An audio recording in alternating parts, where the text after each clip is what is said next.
Hello guys. Welcome to my channel. Today I will be recapping a movie called Misery. Sit back, relax and enjoy the movie. After a serious car crash, novelist Paul Sheldon is rescued by former nurse Annie Wilkes, who claims to be his biggest fan.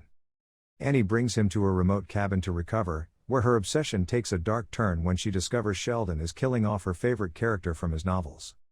As Sheldon devises escape plans, Annie grows increasingly controlling, even violent, as she forces the author to shape his writing to suit her twisted fantasies. Famed novelist Paul Sheldon is the author of a successful series of Victorian romance novels featuring a character named Misery Chastain. Wanting to focus on more serious stories, he writes a manuscript for a new novel that he hopes will launch his post-Misery career. And then while writing the story, he goes on a trip after finishing the book. Paul drives back home but is caught in a snowstorm, causing him to lose control of the car and swerve off the road, breaking his legs and dislocating his shoulder.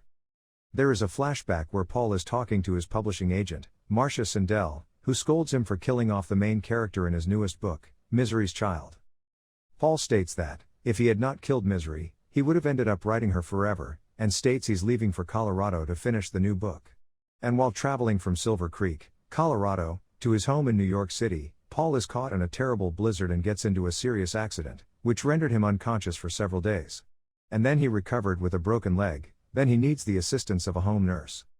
A nurse named Annie Wilkes finds him wandering around the hospital area. The blizzard had not yet died down, so he needs a place to crash for safety, and then she decides to take him in and brings him to a remote home to treat him.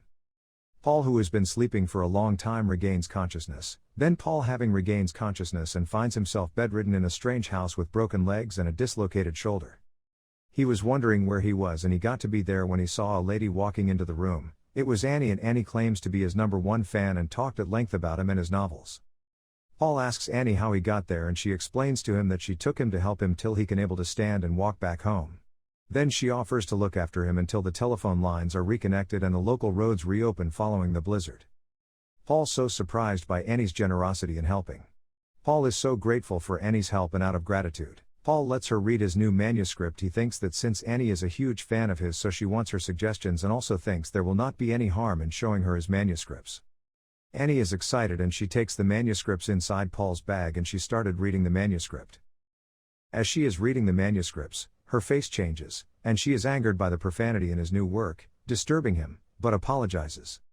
When she reads the latest Misery novel and discovers that Misery dies at the end, she flies into a rage, revealing to Paul that nobody knows where he is and that she had never informed any kind of authority or his agent that she had rescued him, effectively holding him prisoner in her secluded home. Paul is a bit confused and he tries to reason with her, but Annie was enraged after having read the manuscript and she thinks the story is his worst work yet. Then, Annie forces Paul to burn the only copy of his new manuscript. Paul did not have a choice, although he is a little confused. He have to burn the manuscripts as Annie have instructed. When he is well enough to get out of bed, she takes him out of bed, fed him, and then she forces him to begin writing a new novel titled Misery's Return, in which he brings the character back to life. Paul started his work with the type of writer Annie provided, and then one day, when Annie is away, Paul begins stockpiling his painkillers. Annie comes back after an indeterminate amount of time and helps Paul get back in bed. She is apologetic for leaving him alone and uncared for, but she refuses to do anything to help him until he completes a specific task. He must burn his untitled manuscript as a penance for killing her favorite character. After some reluctance, and having Annie squirt charcoal lighter fluid on his bed, he burns it. Afterward, a helicopter with Buster looking for Paul passes overhead. Annie gives Paul his novel, then leaves with the charred remains of the manuscript. Paul begins to stockpile his pain medication afterward. And made dinner for the both of them. As Annie sets the table, she went back to the kitchen to fetch a spoon, and then Paul quickly brings out the pills he has been pilling up and then pour them inside Annie's drink. As he tries poisoning Annie during dinner by spiking her wine with crushed painkillers, but the plan fails after she accidentally knocks over her glass and pours the wine away. One night, Annie comes in rather depressed, and states how she loves Paul, and how she is afraid to lose him. Paul asks why he would lose her, and she replies that the book is almost finished, his legs are getting better, and he would be wanting to leave. Paul states that he likes it there, but Annie says she bets it isn't true. She pulls out a pistol, says she thinks about using it, then leaves the house, shambling out into the rain. While she is gone, Paul escapes his room once again and gets a knife from the kitchen to kill Annie. On his way back, he finds a scrapbook full of newspaper clippings that suggest she is a serial killer. She was suspected and tried for the murder of several infants as a maternity nurse, but the trial crumbled due to lack of evidence. Paul then gets back to his room and lays in bed, the knife hidden in the sling for his arm, and waits for Annie to come.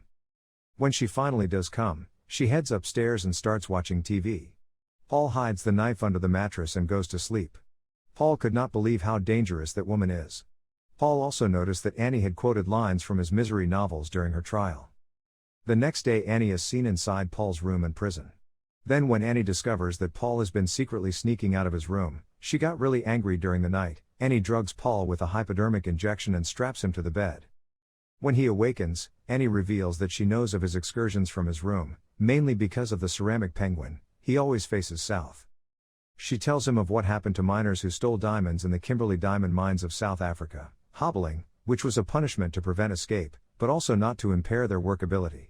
She angrily breaks his ankles with a sledgehammer to prevent him from escaping from the room ever again.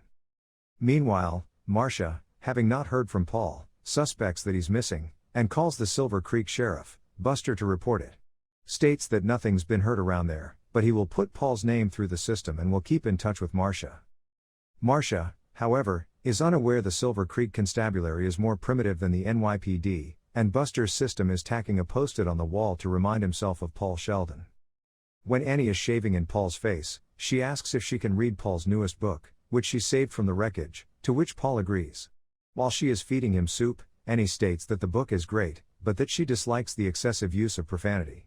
She becomes angered and spills his soup, but immediately regains her cool and apologizes. The police of that town have already been notified of Paul's disappearance and are already working on the case.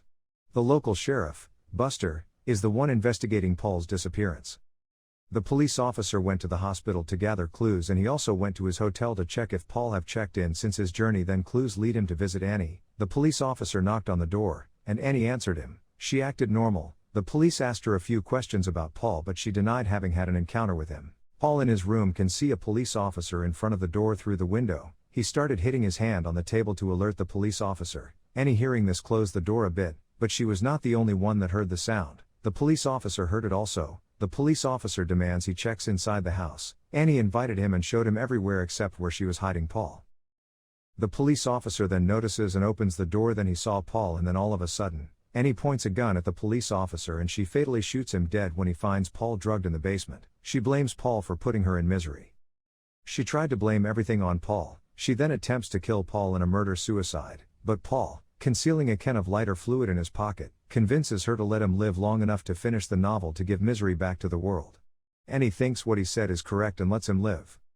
Paul has his plans in mind, started writing the manuscripts, and when the manuscript is done, Paul asks for a cigarette and champagne, to which Annie complies. She thinks the finished manuscript is worth celebrating, but to her horror, Paul took the manuscript, and then all of a sudden Paul uses the lighter to set the manuscript on fire, the same way she burns his first manuscript, telling her, "I learned it from you."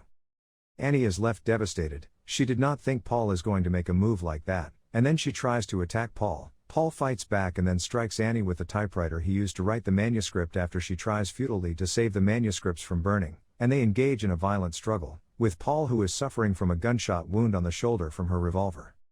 He trips her, causing her to strike her head on the typewriter. With Annie wounded, Paul got down from his wheelchair and then tries to crawl out of the room, but Annie stands up and then tries to attack Paul again.